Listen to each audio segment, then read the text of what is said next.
22절에서 30절까지 말씀으로 하늘에서 주시는 세례라는 제목으로 함께 말씀을 나누게 합니다. 요한복음 3장 22절에서 30절 함께 읽겠습니다. 시작. 그 후에 예수께서 제자들과 유대 땅으로 가서 거기 함께 유하시며 세례를 베푸시더라. 요한도 살렘 가까운 에논에서 세례를 베푸니 거기 물이 많음이라. 그러므로 사람들이 와서 세례를 받더라. 요한이 아직 옥에 갇히지 아니하였더라. 이에 요한의 제자 중에서 한 유대인과 더불어 정결례식에 대하여 변론이 되었더니 그들이 요한에게 가서 이르되 라피어 선생님과 함께 요단강 저편에 있던 이 곧 선생님이 증언하시던 이가 세례를 베풀매 사람이 다 그에게로 가더이다.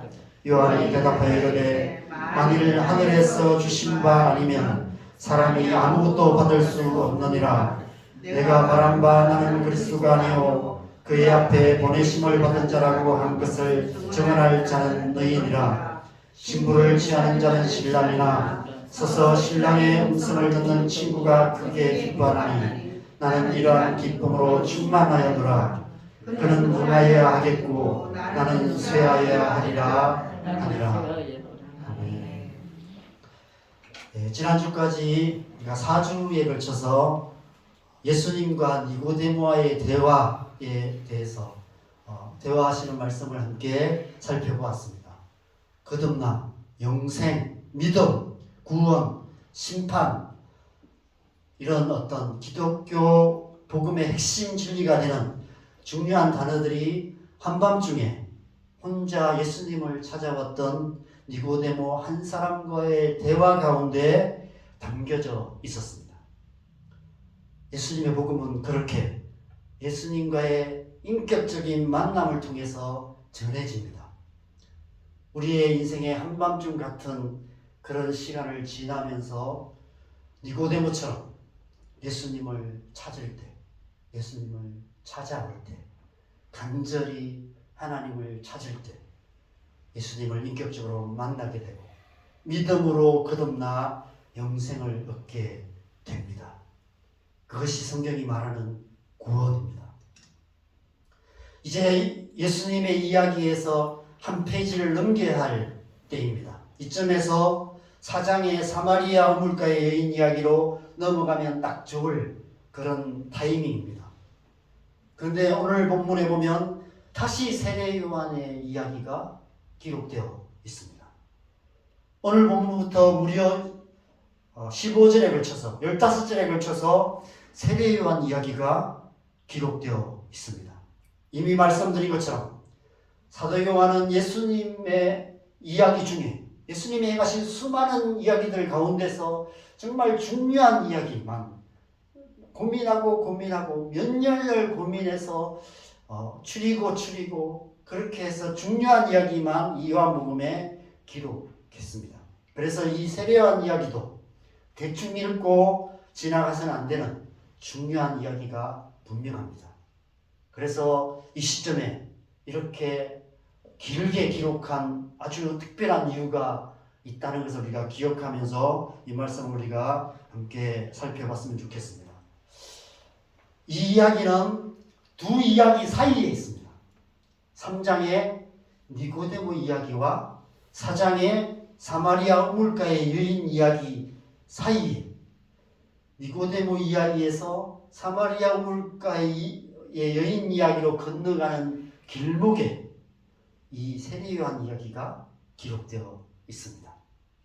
그래서 먼저 오늘 본문의 이 세례 요한 이야기의 앞과 뒤에 있는 두 이야기를 간단하게 살펴보는 것이 필요한 것 같습니다. 그래야만 오늘 본문의 이 세례 요한 이야기를 왜 기록했는지를 우리가 이해할 수 있습니다. 니고데모 이야기와 사마리아 우물가의 여인 이야기는 뚜렷한 차이점과 공통점이 있습니다. 먼저 몇 가지 차이점에 대해서 생각해 보면 첫 번째 차이점은 사람이 다르다는 거예요.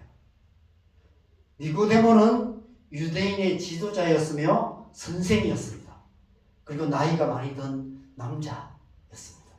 인생을 살 만큼 산 남자였습니다. 분명 사회적으로 존경받는 인물이었을 것입니다. 당시 사회에서 가장 성공적인 삶을 살았던, 타의 모범이 되었던 그런 사람이었습니다. 그런데 그가 사람들의 눈을 피해서 한밤중에 홀로 예수님을 찾아온 것입니다. 이에 반해서 사마리아 우물가 여인은 어떻습니까? 가장 멸시받는 여인이었습니다. 여러분 아시다시피 사마리아라는 지역 자체가 유대 사회에서 이방인 취급받는 그런 소외된 지역이었습니다. 게다가 이 여인은 그 사마리아 가운데서도 가장 작은 수가라는 성에, 그 동네에서도 행실이 바르지 못하기로 소문이 나서 동네에서조차도 모든 사람들에게 따돌림을 당하는 그런 여인이었습니다. 그래서 사람들의 눈을 피해서 가장 뜨거운 한낮에, 아무도 다니지 않는 그 한낮에 우물가로 물을 기르러 온 것입니다. 거기서 예수님을 만난 거예요. 이 극과 극의 두 사람이 예수님을 만났습니다. 어떤 의미일까요? 예수님의 복음은 누구에게나 열려 있다는 것입니다. 예수님의 복음 앞에 만인은 평등합니다. 잘난 사람이든 못난 사람이든, 부자든 가난한 자든, 성공한 자든 실패한 자든, 남자든 여자든, 유대인이든 이방인이든 상관없이, 그가 어떠한 삶을 살았는지 상관없이, 어떤 과거를 가졌는지 상관없이, 지금 어떤 형편에 있는지 상관없이 누구든지 예수님을 믿으면 구원을 받고 영생을 얻게 되는 것입니다. 에베소서 2장 8절에서 9절에서 말씀하시는 것이 그것입니다. 같이 읽겠습니다. 너희는 그 은혜에 의하여 믿음으로 말미암아 구원을 받았으니 이것은 너희에게서 난 것이 아니요 하나님의 선물이라. 행위에서 난 것이 아니니 이는 누구든지 자랑하지 못하게 함이라. 오직 은혜로, 오직 믿음으로 구원을 얻게 되는 것입니다. 두 번째 차이점이 있습니다. 니고데모 이야기에는 니고데모가 먼저 예수님을 찾아갔습니다. 이에 반해 사마리아 우물가의 여인 이야기에서는 예수님께서 먼저 사마리아 우물가를 찾아가셔서 예수님께서 거기서 기다리고 계셨어요. 지난주 말씀을 나눈 말씀의 제목처럼 믿음은 움직이는 것입니다. 우리를 향해서 오시는 예수님, 그 예수님을 향해 우리가 믿음으로 나아갈 때 예수님을 만나게 되는 것입니다. 서로를 향해 움직이는 그 움직임을 통해서 인격적인 만남이 이루어지는 것입니다. 예수님을 만나는 것도 마찬가지죠. 우리가 누군가를 만나기 위해서도 약속 장소, 약속 시간을 정해서 거기 가는 것처럼, 서로가 그곳에 가서 만나는 것처럼 우리가 예수님을 만나는 만남 또한 그렇게 이루어집니다. 우리가 예수님을 향해서 가고 예수님께서 우리를 향해서 오시고, 그래서 인생의 어느 순간, 어느 시점에 어떤 사건을 통해서 예수님을 만나게 되는 것입니다. 그런 인격적인 만남을 통해서 복음을 듣게 되고 예수님을 믿게 되고 구원을 얻게 되는 것입니다. 저와 여러분이 이 자리에 있게 된 것은 여러분의 과거의 어느 시점에 그런 순간이 있었던 것이죠. 우리를 향해서 찾아오신 예수님, 그 예수님을 향해서 내가 나아갔던 어떤 시간, 인생의 한밤중 같은 어떤 시간, 인생의 사마리아 우물가의 여인의 그 한낮 같은 어떤 시간에 예수님을 만났고, 그래서 저와 여러분이 이 자리에 있게 된 줄 믿습니다. 모든 만남은 일방적인 움직임으로만 이루어지지 않습니다. 내가 누군가를 만나려고 아무리 애써도 상대방이 만나주지 않으면 만남은 이루어지지 않습니다. 반대의 경우도 마찬가지입니다. 누가 나를 만나려고 해도 내가 안 만나주면 만날 수가 없는 거죠. 이 세상 모든 만남은 서로를 향해서 움직이는 이 양방향의 움직임을 통해서 이루어집니다. 예수님과의 만남도 마찬가지죠. 니고데모의 관점에서 생각하면 우리가 예수님을 찾고 우리가 예수님께로 나아가는 것이 중요합니다. 하나님을 만나기 원하는 간절한 마음, 그 마음이 우리 안에 필요한 것이죠. 잠언 8장 17절에 이렇게 말합니다. 같이 읽겠습니다. 나를 사랑하는 자들이 나의 사랑을 입으며 나를 간절히 찾는 자가 나를 만날 것이니라. 우리가 하나님을 만나기 위해서는 하나님을 간절히 찾는 마음이 필요한 것 같습니다. 저도 고등학교 때 처음 교회를 다니면서 나름 간절히 하나님을 찾았던 것 같습니다. 정말 하나님이 계신가 안 믿어져서 하나님을 한번 만나봐야 되겠다. 하나님을 눈으로 한번 봐야 되겠다. 이런 생각을 했습니다. 그래서 그냥 교회 열심히 다니면 하나님을 만날 수 있을 거라고 생각했어요. 그래서 주일 낮 예배, 밤 예배도 가고요. 중고등부 예배도 가고 또 수요 예배도 갔습니다. 대학을 가서는 주일 낮 예배, 밤 예배, 수요 예배 한 번도 안 빠지고 갔습니다. 대학 2학년 마치고 군대 가서도 수요 예배, 주일 낮 예배, 밤 예배 한 번도 안 빠지고 교회를 갔었습니다. 그때는 그게 전부인 줄 알았습니다. 열심히 교회를 다니면, 예배에 참석하면, 그렇게 하나님을 찾으면 하나님을 만날 수 있을 거라고 생각했습니다. 이렇게 생각했던 것 같습니다. 이 세상 모든 종교들이 다 그런 것처럼 신을 만나려면 내가 열심히 찾아가야 된다고 생각했던 것 같습니다. 하나님이 어딘가 계시는데 내가 열심히 찾아서 하나님이 계신 그곳으로 가야 된다고 생각했던 것 같습니다. 제가 하나님을 인격적으로 만난다는 것이 무엇인지를 잘 몰랐던 것 같습니다. 우리가 하나님을 만나기 위해서는 물론 우리의 간절함이 필요합니다. 그러나 우리가 아무리 간절히 만나기를 원해도, 우리가 아무리 간절히 하나님을 만나기를 원해도 하나님께서 오시지 않으면, 하나님께서 우리를 만나 주시지 않으면 만날 수가 없습니다. 우리가 하나님께서 계신 저 하늘로는 올라갈 수 없기 때문에 그렇습니다. 하나님께서 우리에게로 내려오셔야만 합니다. 하나님께서 우리를 만나 주셔야만 하는 것이죠. 그래서 사마리아 물가의 여인 이야기가 중요한 것입니다.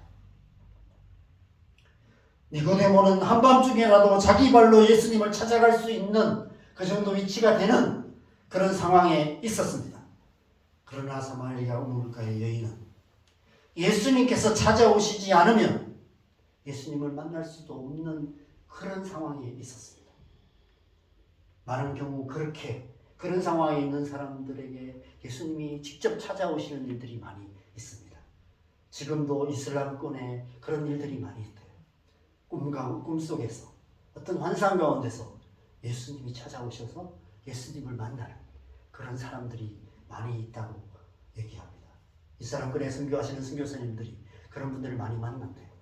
꿈속에서 예수님을 만나서 예수님을 믿었던, 이슬람권임에도 불구하고 예수님을 믿는 그런 사람들이 있다라고 얘기합니다. 우리가 믿지 않는 사람들을 위해서 기도해야 될 이유가 그것인 것 같습니다. 예수님을 믿을 수 없는, 만날 수 없는 상황 속에 있는 사람들, 너무 어려운 상황, 너무 극한 상황, 그런 상황에 있는 북한이나 그죠? 또 핍박받는 이슬람권의 사람들을 위해서 기도해야 되는 이유는 예수님께서 사마리아 물가의 여인을 찾아가셨던 것처럼 예수님께서 먼저 그들을 찾아가셔서 만나주시는 그런 은혜가 있기 때문입니다. 사마리아 여인의 관점에서 생각하면 예수님과의 인격적인 만남은 예수님께서 택하신 자들을 찾아오시는 것이라고 할 수 있습니다. 예정론이라는 주제가 신학적으로 논쟁이 많은 주제이지만 사마리아 물가의 여인 이야기처럼 하나님께서 택하신 자들을 찾아오셔서 구원하신다는 것은 성경의 중요한 가르침 중에 하나입니다. 로마서 8장 29절에서 30절에 그렇게 말씀합니다. 같이 읽겠습니다. 하나님이 미리 아신 자들을 또한 그 아들의 형상을 본받게 하기 위하여 미리 정하셨으니 이는 그로 많은 형제 중에서 나다들이 되게 하려 하심이라. 또 미리 정하신 그들을 또한 부르시고 부르신 그들을 또한 의롭다 하시고 의롭다 하신 그들을 또한 영화롭게 하셨느니라. 예수님과 사마리아 물가의 여인과의 만남은 결코 우연이 아니었습니다.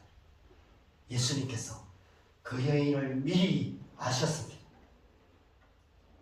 미리 정하시고 택하시고 미리 가셔서 기다리셨고 그래서 그 여인을 만나 주신 것입니다.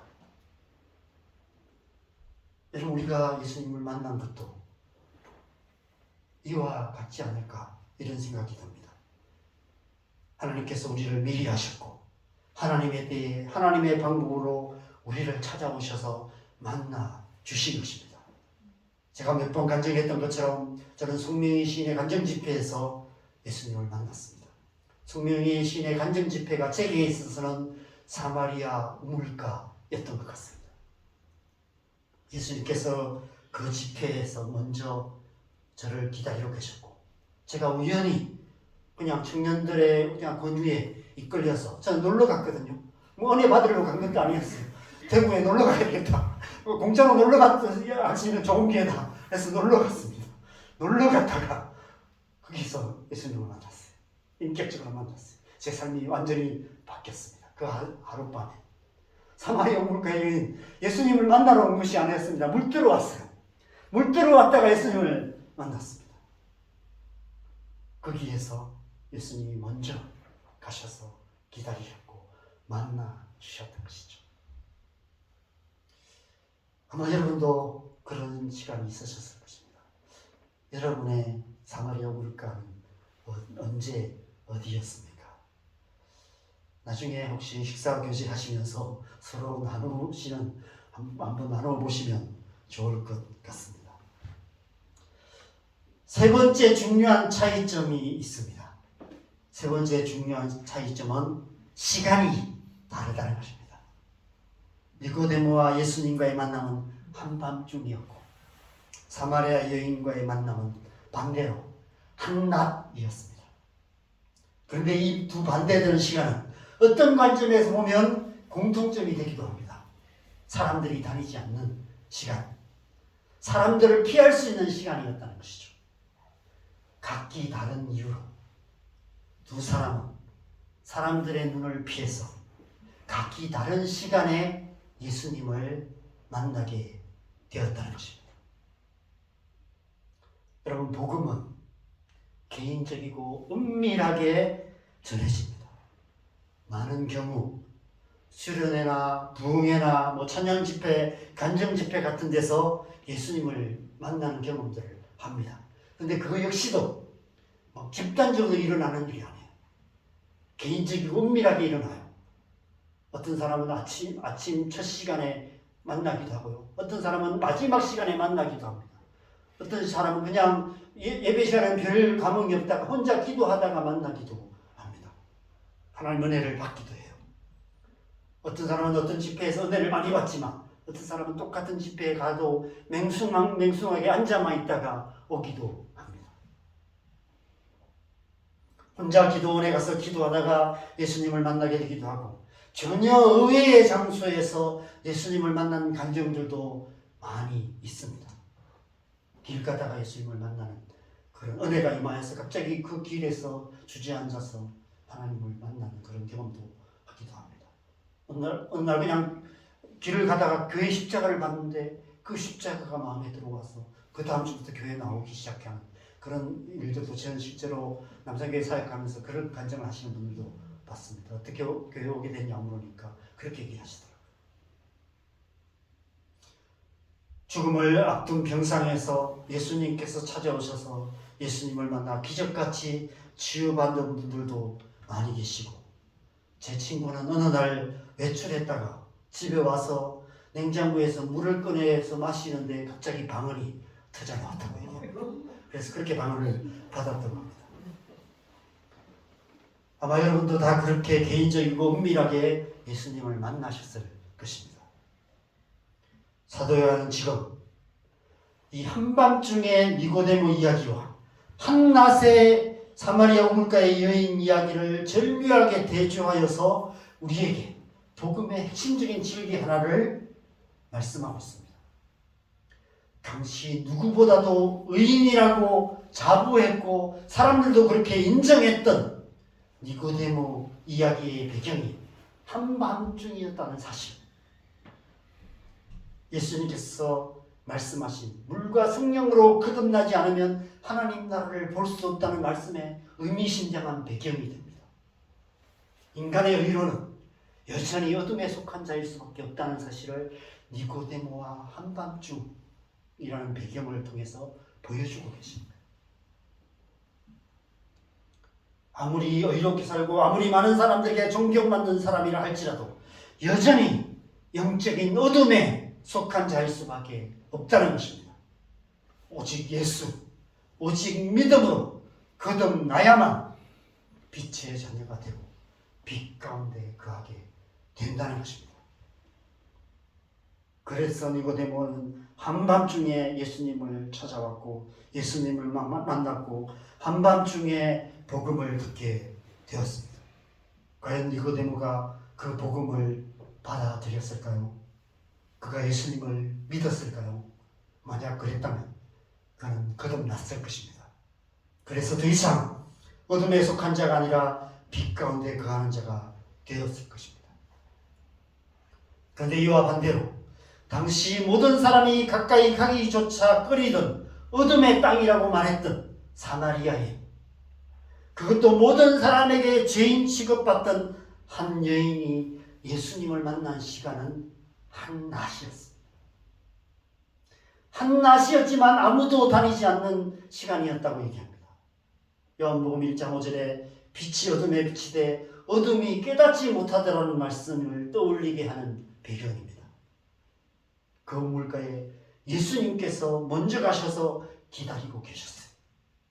그 우물가에 참빛이 비치고 있었다는 것입니다. 그 우물가가 한낮이었다는 거예요.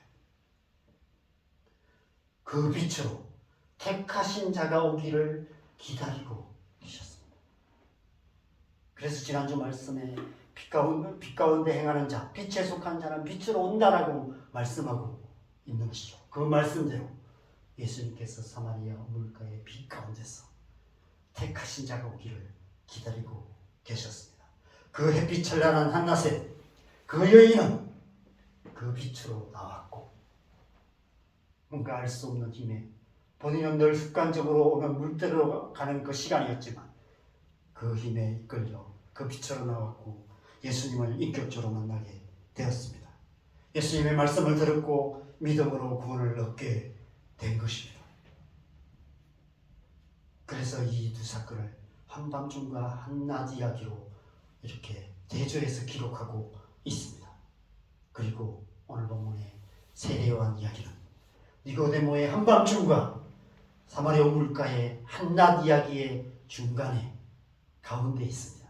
여러분, 한밤중과 한낮 사이 한가운데 시간은 언제일까요? 새벽 시간이죠. 아침이 밝아오는 시간. 그래서 이 세례요한 이야기는 영적 새벽 이야기입니다. 이제 새벽이 밝아오기 시작한다. 그는 흥하여야 하겠고 나는 쇠하여야 하리라.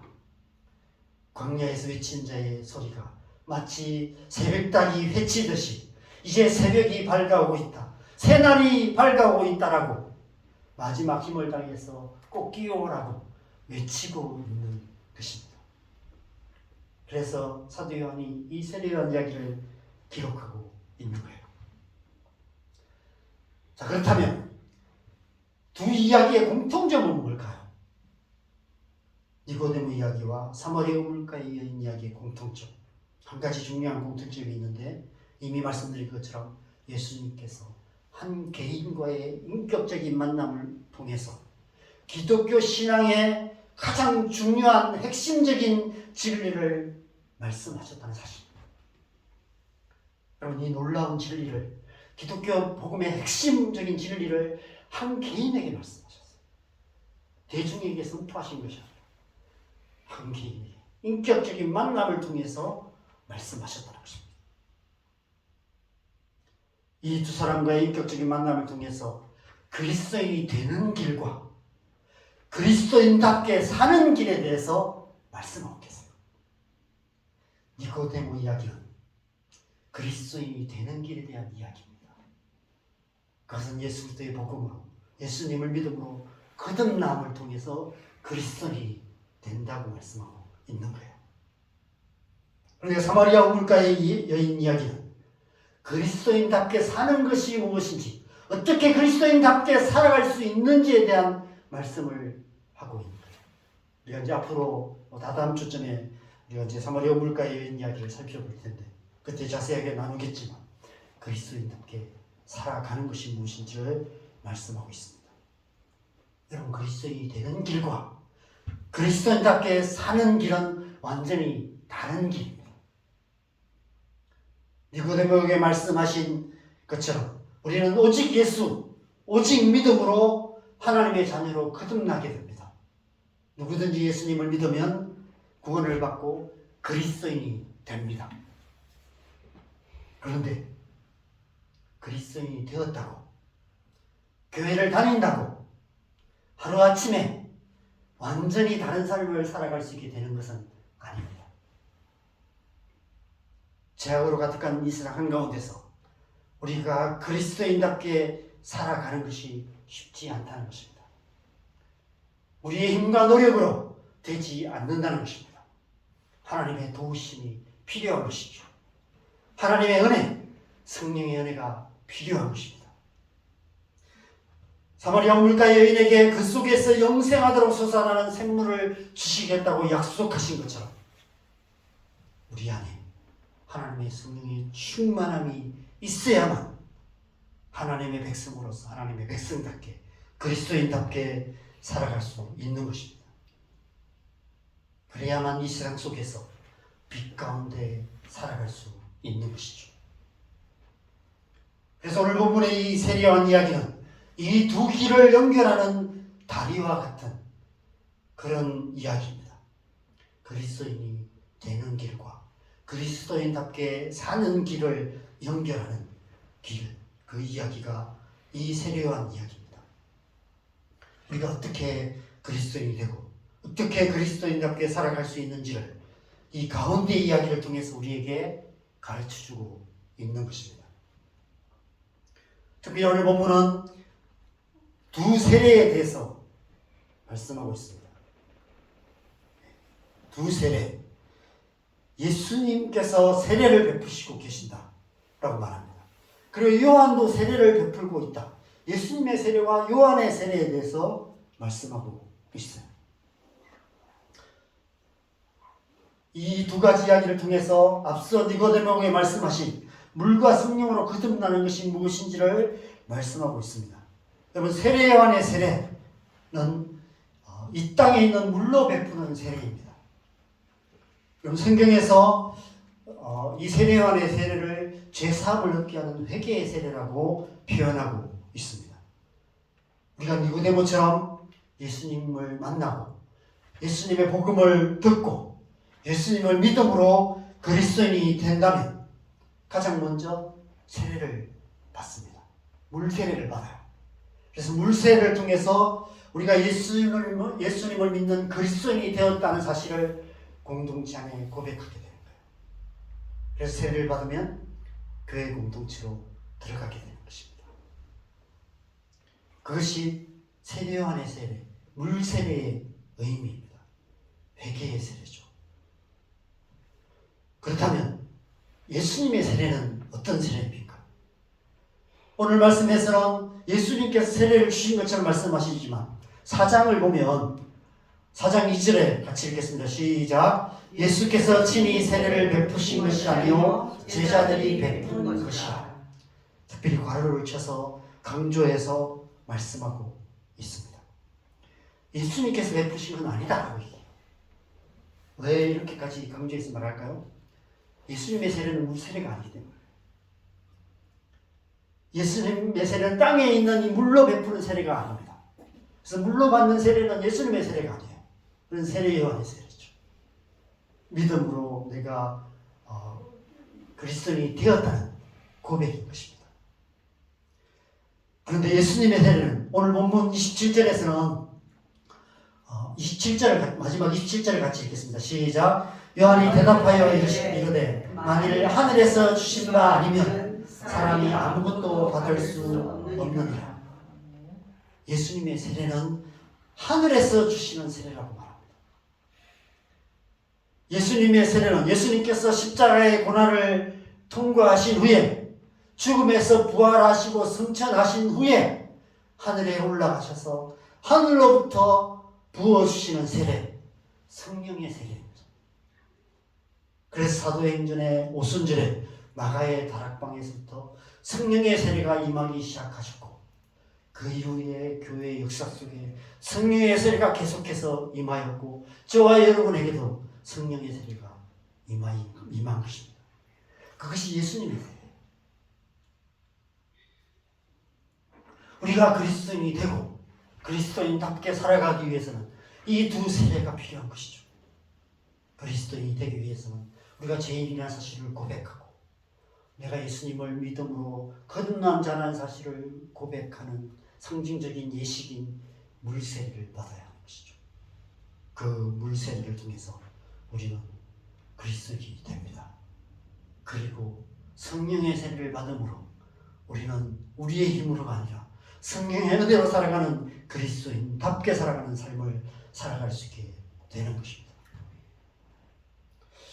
이 두 세례는 이스라엘 백성들이 출애굽하여 가나안 땅에 들어가기 위해서 홍해 바다를 건넌 것과 요단강을 건넌 그 두 가지 사건과 비유해서 말씀할 수 있습니다.